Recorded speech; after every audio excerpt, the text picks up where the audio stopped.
Racing games are a tricky proposition at the best of times. They demand your full engagement with every bump and curve of the track, or you'll soon be choking on the opposition's exhaust fumes. How much tougher does it get when the track is made of water, and the vehicle is a jet ski?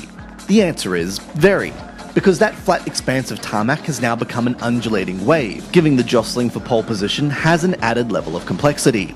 Riptide GP has already been favourably reviewed on the Android platform, praised for its impressive graphics and wide selection of game modes.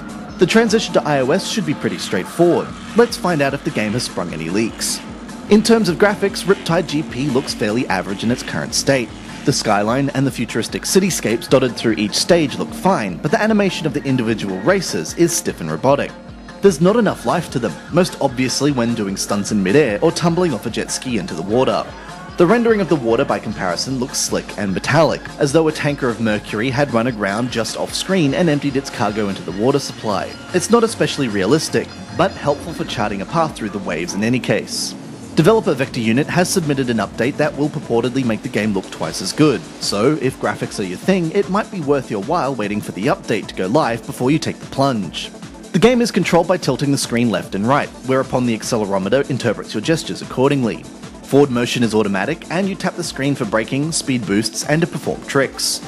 We tested the game on an iPad, and the bigger size of the device makes this control scheme less than ideal. It's responsive enough, but the physical effort required to hold an iPad aloft becomes tiresome after a while, and there isn't an option in the settings to switch to a different set of controls. There are difficulty levels based around the engine size of the jet ski: 250cc, 500cc, and 750cc.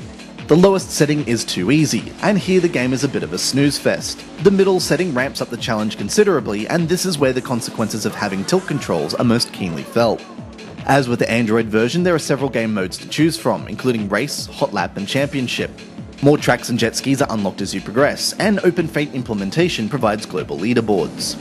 Another less welcome similarity it shares with the Android version is the lack of multiplayer modes. A racing game without the option to race against friends is only half a game, and the developer should address this in a future update as a matter of urgency.